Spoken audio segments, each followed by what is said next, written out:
What can you say about being the newest brand ambassadors? Hello. Ito naman ka na. Hello. Ito. Hello. Thank you everyone for going upstairs. 50 steps for today. Na-fulfill nyo na. Na-fulfill nyo na yung steps no, for the day. Thank you. But seriously, salamat. And I'm so proud to be here. And again, kung di niyo po alam, kasi masana nakalala ko siya, mga bata pa kami natin. Pero how many years ago, bags ka pa lang noon. Pero bags is bags noon talagang, yun na yung gold ni Miss Ana. Naku po, ipon nyo na sa kanta nalaglag. Bigat kasi. Sorry. No problem. Nakalala ko siya, bags pa lang talaga, which is yun talaga ang inain ng panahon na yun until now. And siya yung una talagang, parang in-approach kita, ang tayong dalawa, basta nung... Sa, nung binagrade ko kayo sa bahay mo, ako nagpunta. Pumunta siya sa bahay, silang dalawa lang mag-asawa talaga sa video sila. Until now, sila yung sinasabi to na, literal to, hindi nagbabago sa Miss Ana. Inside and out, syempre yung out siya, mas maganda. Maganda siya noon, mas maganda siya ngayon. Na-enhance. Pero talagang hindi siya nagbabago. And I believe na itong taong to talagang, yung mga nakilala ko, kung ano yung sinasabi ko, yun din sinasabi nila about Miss Ana. And I appreciate na, alam mo yun, na lagi na akong naaalala. Lagi na ako ni-invite. And being here again, once again, it's more than just a product na I'm really taking almost everything. It's really more of her as a human being. Talagang relationship namin. Thank you so much. And alam naman din niya na lahat ng products na ata pinatry na sa akin, I loved everything. Pero hindi mo pwedeng i-take lahat. From talagang, first ko talaga sa kanya yung macchiato. And from then on, ngayon, ito na yung beauty talks, so try ko yung calavera, from the wipes, from the juices. So, I love everything and I believe sa products na kasi talagang tinatry na. Yun ang gusto ko sa kanya. And she really looks for what people needs and want. Hindi lang needs, hindi yung mga want na like the ekran, the sunscreen natin. And thank you again. Again, I'm so proud. I'm so proud of you and I'm so proud to be here with you. And now with my husband. Hello, good afternoon everyone. I just want to say thank you so much to Lux Skin and to Miss Ana also for inviting me and trusting me with your brand, with your product, and I'm very, very excited to be a part of this family. I'm so excited, especially with the Lux Skin Activated Charcoal Marble Soap and Facial Wash. It fits my lifestyle perfectly because I'm very active and I sweat a lot. I love being outdoors and it's very nice to be able to even kahit any age na to take care of your skin. But even more importantly, as we get older, and just because you're a guy doesn't mean na you need one soap for everything. Dapat you follow your girlfriend, your wife, and look at their skin regimen. Diba? Ako, that's how I got into actually taking care of my skin, was watching my wife. So follow yung parang na, what's that? And syempre, curious about it, she'll make me try. You have to try this, and then I'm like, oh, it's nice. And then, yun, that's what get me turned on to taking care of my skin, actually, is her. And I think she also wants to make sure na, okay, na you're in shape, that's good, but what about your skin? Diba? So, once again, I'm very excited to be a part of this family, and thank you so much to Miss Ana for bringing me along, and I really appreciate the trust, and I'm so excited to get going. So thank you so much. Welcome to Lux once again, Miss Ana. Yes, of course. Thank you so much also, Aubrey and Troy, dahil kompleto na, di ba? Yes. Oo, kompleto na. Talagang power pair, power couple. And I'm glad that both of you are now part of the Lux family. And sabi ko nga, lumalaki ang pamilya ng Lux over the years. And grabe no, tagal natin nagkita sa bahay niyo, pero ngayon parang hindi ka talaga tumatanda. Parang kayo kayong vampira, kayong dalawa, kayong mag-asawa. Diyos ko. So, ayun yung gusto rin natin syempre i-share din sa mga followers natin, sa mga supporters natin. More than just the product, syempre, di ba?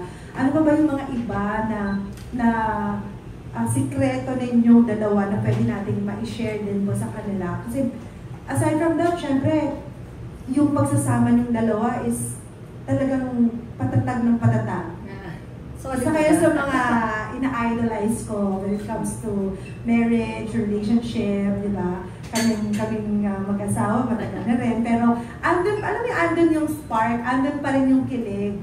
Kahit na talagang ang tagal na niyang nagsasama. And now, again, I'm so happy and proud to say that Aubrey Miles once again renewed the contract with Lux. Dahil ever since nag-start po ang Lux, andito na po siya. Yes. Bag era pa lang, andyan na din siya. Remember, isa tayo sa mga, pagka may gusto na siyang i-out na the bags, ayan, mag-message na yan. And happy naman ako, na-move out ko naman yung mga bags. Lahat na. Tapos pinapalitan mo na lang ng bago. Diba? And of course, Troy, welcome to Lux family. Thank you so much for accepting this endorsement contract with us.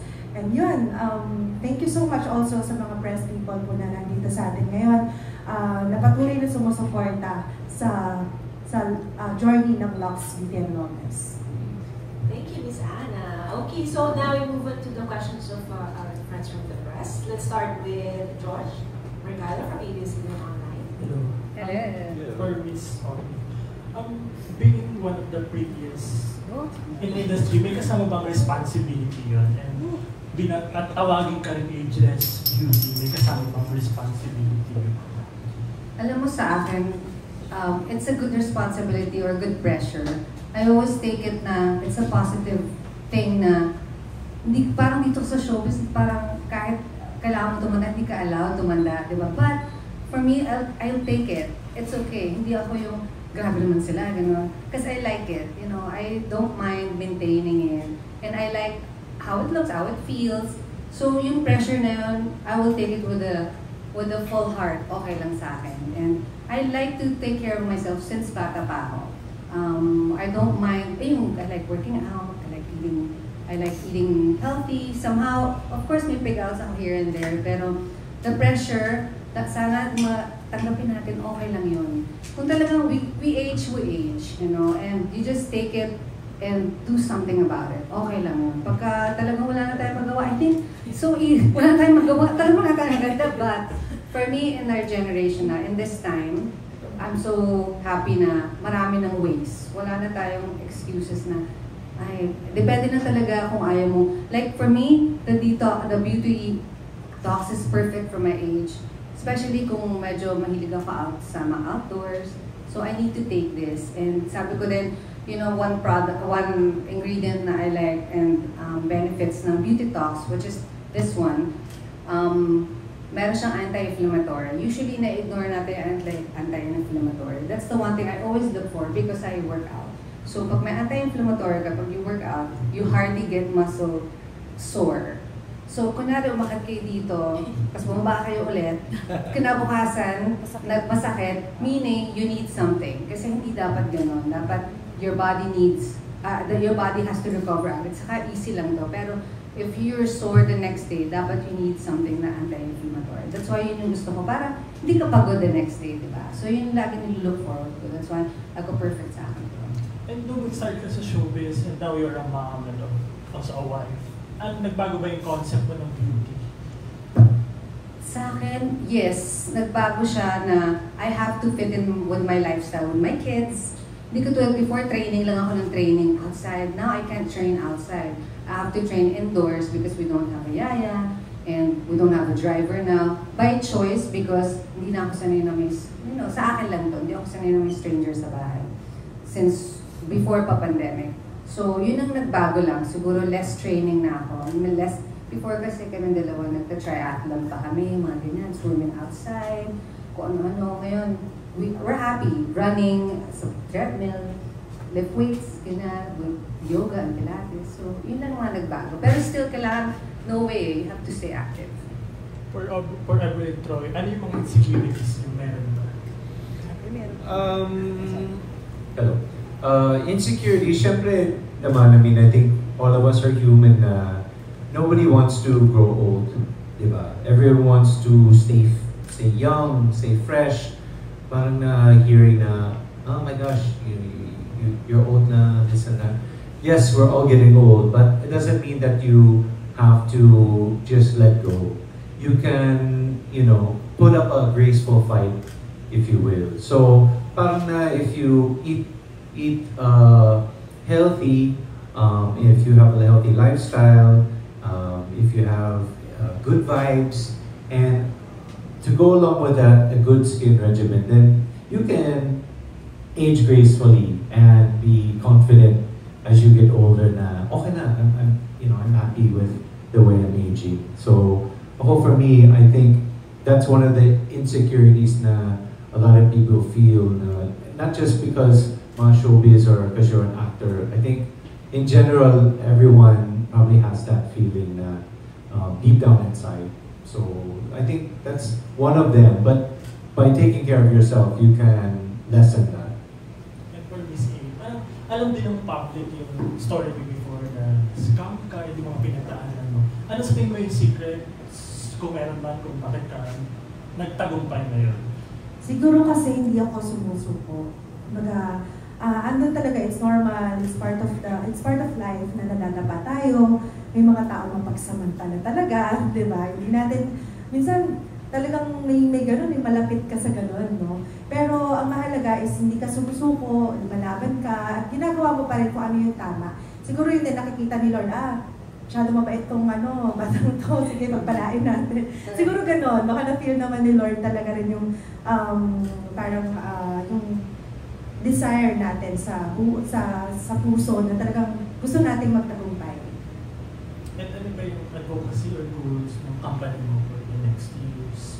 Actually, we registered already Lux Foundation. So, isa yan sa mga abangan natin kasi syempre, more than just the success of the company, dapat is nag-give back din tayo sa community. So, ayan, isa yan sa mga patuloy na abangan also. Looking forward din kami to have our own scholars, ganyan. Kasi pangarap ko din yun parang ang sarap sa feeling na nakapagpatapos ka ng ibang tao, di ba? Yung nakatulong ka, isa ka sa dahilan kung bakit din nila na-achieve yung pangarap nila. So, those are one of the future projects ng Lux. And then, right now, meron tayong Lux Lens. So, dati nag-hire pa kami, mga third party, but now we already have our own in-house media production. And napakagaling. So, actually, rin sila, looking forward din kami to get clients. Kung nahihirapan na sila, hindi na rin nila kaya. So, willing din si Lux Lens para i-cater yung needs nila. Ay, hasta pala, Aubrey, you mentioned kayo niya na hindi nagbago si Miss Ana. You think it's the humility kung bakit siya naging successful? Yes, also. Pero, humility, but before ganun na talaga siya. She's very humble, she's who she is. Alam mo, siguro talagang nagbago sa kanya, talagang mas matatag, mas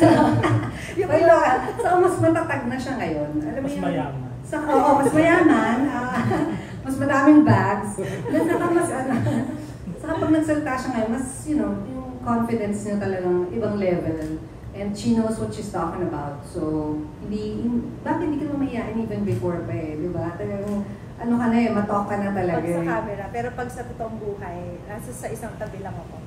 Pero ngayon, I can see her and then feel her. She has that, I know what I'm doing now, kaya kong sagutin lahat. And titignan ko siya, And that's why isa siya sa inspiration talaga na, sa business, life, and family. Isa siya sa mga peg talaga. By the way, guys, we recently featured the life story of Miss Ana Magawas. You can watch it on Lux Beauty Wellness social media account. So if you're interested, Sila gumawa niya. So malalaman natin ang mga ups and downs from the roots ni Miss Ana.